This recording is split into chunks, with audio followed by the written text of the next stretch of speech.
So guys welcome back. അപ്പോൾ നമ്മുടെ ഈ ഫുട്ബോളിൽ ഇപ്പം ഭയങ്കര ഗ്ലിച്ചായി കിടക്കുന്ന ഒരു കാർഡാണ് നമ്മുടെ ബറ്റിസ്റ്റൂട്ടയുടെ കാർഡ്. കുറേ കോയിൻ കൊടുത്ത് മേടിച്ച CF വരെ ഇപ്പം നെർഫായ പോലെയാണ് ഉള്ളത്. പക്ഷേ ഈ ബറ്റിസ്റ്റൂട്ടയുടെ കാർഡ് കാരണം OP ലെവൽ പെർഫോമൻസാണ് ഇപ്പോൾ ഗെയിമിൽ തരുന്നത്. നമുക്കറിയാം, അപ്ഡേറ്റിന് ശേഷം ബറ്റിസ്റ്റൂട്ടാണ് ഇപ്പോൾ CFൽ F2 പ്ലേയേഴ്സിനെ ഭരിക്കുന്നത്. ഈ ബറ്റിസ്റ്റൂട്ട കാരണം കുറേ ആൾ ഡിവിഷൻ 1 വരെ എത്തി എന്നുള്ള കമൻറ്റ് കണ്ടിട്ടുണ്ട്.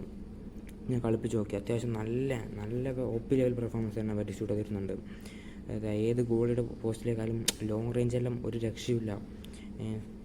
ലിവർക്കാൻ്റെ പോസ്റ്റിലേക്ക് ലോങ് റേഞ്ചെല്ലാം ഒരു രക്ഷയില്ല, ഉരുത്തി അടിച്ച് കയറ്റുന്നുണ്ട്. പക്ഷേ റണ്ണിങ് ആയാലും നല്ല അവയർനെസ് ഉണ്ട്, നല്ല സ്പീഡ് അത്യാവശ്യം നല്ല സ്പീഡുണ്ട്. പക്ഷേ ആൾ നല്ല കറക്റ്റ് പൊസിഷനിൽ നിന്നിട്ട് തന്നെ കളിക്കുന്നുണ്ട്. നെഗറ്റീവ് പറയാൻ ഇപ്പോൾ ഈ കാർഡിനൊന്നുമില്ല. അപ്ഡേറ്റിന് ശേഷം കാർഡ് പെർഫോമൻസാണ് കാഴ്ച വെക്കുന്നത്. ആളെന്ന് പറഞ്ഞാൽ വൃത്തി ഓടിക്കയറുന്നുണ്ട്, സ്റ്റണ്ണിങ് ഷോട്ടും എല്ലാം ഒരുമാതിരി കിടിലൻ പെർഫോമൻസാണ് ആൾ കാഴ്ച വെക്കുന്നത്.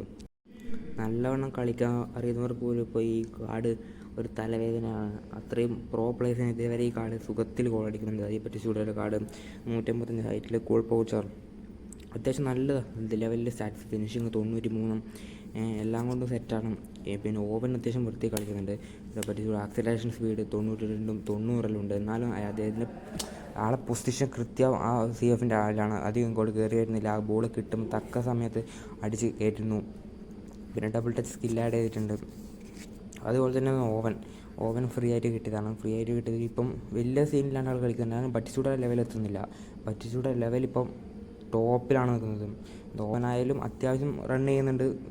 പിന്നെ ഓവന് ഫിനിഷിങ് 96 വലിയ സീനില്ലാത്തൊരു കാർഡാണ്.